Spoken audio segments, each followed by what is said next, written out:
দলের নেতাকর্মীদের জনগণের সেবক হিসেবে গড়ে তোলার শপথ নেওয়ার আহ্বান জানিয়েছেন বিএনপির ভারপ্রাপ্ত চেয়ারম্যান তারেক রহমান। জনগণের আস্থা ও বিশ্বাসের প্রতীক হিসেবে নিজেদের গড়ে তোলারও নির্দেশ দেন তিনি। বিকালে জিয়াউর রহমান ফাউন্ডেশনের প্রতিষ্ঠা বার্ষিকী উপলক্ষে ডাক্তার জুবাইদা রহমানের উদ্যোগে বগুড়ায় শহীদ রাষ্ট্রপতি জিয়াউর রহমান হাসপাতালে ফ্রি মেডিকেল ক্যাম্পের উদ্বোধন করে তিনি এসব কথা বলেন।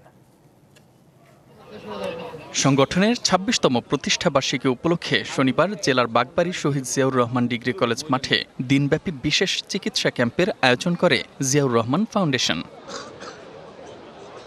ঢাকা এবং বগুড়া থেকে বিশেষজ্ঞ চিকিৎসকরা প্রায় ৮,০০০ বিভিন্ন রোগে আক্রান্ত মানুষকে চিকিৎসা সেবা দেন। একই সাথে দেয়া হয় বিনামূল্যে ওষুধ ও পরামর্শপত্র। ক্যাম্পের সমাপনী অনুষ্ঠানে ভার্চুয়ালি যুক্ত থেকে বক্তব্য রাখেন জিয়াউর রহমান ফাউন্ডেশনের vice president doctor Zubaida Rahman.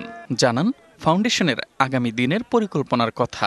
সারাদিন ব্যাপী বিনামূল্যে স্বাস্থ্যসেবা প্রদান করে জিয়াউর রহমান ফাউন্ডেশনের সকল সদস্য নিরলস প্রচেষ্টা করেছেন। আগামীতে হয়তো পরিসর বৃদ্ধি করে আন্তর্জাতিক অঙ্গনেও তাদের মানবাধিকার উদাহরণ উজ্জ্বল নক্ষত্রের মতো প্রতীয়মান হবে।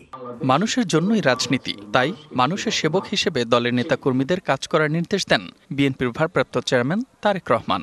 একজন মানুষ যার পক্ষে সম্ভব, সে যেরকম আরেকজন মানুষ যার পক্ষে সম্ভব নয় তাকে সাহায্য করা, সহযোগিতা করা। আমরা নিজেদেরকে জনগণের সেবক হিসাবে নিজেদেরকে গড়ে তোলার জন্য শপথ গ্রহণ করি। এটিই হোক আমাদের আগামী দিনের রাজনীতির শপথ, এটিই হোক আমাদের আগামী রাজনীতির পরিকল্পনা। বিএনপি সরকার গঠন করলে জনগণের স্বাস্থ্যসেবা নিশ্চিত করতে নানা পরিকল্পনা নেওয়ার কথাও জানান Tarique Rahman.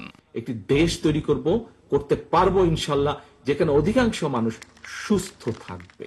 DBC news desk.